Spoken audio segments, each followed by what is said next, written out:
আসসালামু আলাইকুম। মাহাদি টেকনিক্যাল চ্যানেলের পক্ষ থেকে আমি সজীব আপনাদেরকে স্বাগত জানাচ্ছি। আজকে একটা স্লিংশটের রিভিউ করব, যেটার মডেল হচ্ছে নেকেড বো। এটা একটা ইন্টিগ্রেটেড ক্লিপলেস স্লিংশট ফ্রেম। এটাতে কোনো প্রকার ক্লিপ নেই এবং এটার স্টেনলেস স্টিল গ্রেড হচ্ছে 630 গ্রেডের। এটা একটা সুপার প্রিমিয়াম কোয়ালিটির স্লিংশট এবং এর স্টেনলেস স্টিলটাও খুবই চমৎকার এবং নর্মাল স্টেনলেস স্টিলের চাইতে অনেক ভালো কোয়ালিটির। আর এটাতে ফ্ল্যাট এবং টিউব ২ ধরনের রাবারই ব্যবহার করা যায়। এটাতে রাবার ইনস্টল করাটাও খুব ইজি।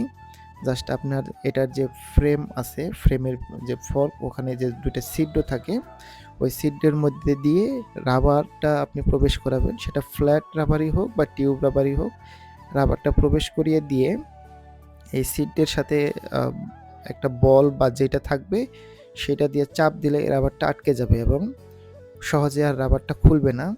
এটা খুবই ইজি এবং আপনি যখন টার্গেট প্র্যাকটিস করবেন, কোনো কারণে আপনার রাবার পরিবর্তন করার প্রয়োজন পড়লে আপনি খুব ইজিলি কোনো প্রকার টুলস ছাড়াই রাবার ইনস্টল করে ফেলতে পারবেন। দেখতেই পারতেছেন আমি ইনস্টল করলাম। খুবই ইজি এবং খুব দ্রুত লেগে গেল। যত জোরেই টানা হোক না কেন, এটা কিন্তু আর খুলে আসবে না। এবং আমি একটু প্র্যাকটিস করে দেখাচ্ছি যে খুব জোরে টানাটানি করলেও রাবার কিন্তু আর সহজে খুলে আসবে না। এটা খুবই ইজি একটা কাজ এবং রাবার পরিবর্তন করাও সেম।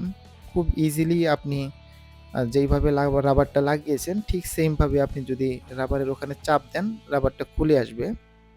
আমি স্ক্রিনে আবার একটু স্লিংশটটা দেখাচ্ছি যে কত প্রিমিয়াম কোয়ালিটির একটা স্লিংশট এবং এটার স্টেনলেস স্টিল হচ্ছে 630 গ্রেডের স্টেনলেস স্টিল, যা অন্যান্য স্টিলের স্লিংশটের চাইতে অবশ্যই এক প্রিমিয়াম কোয়ালিটির।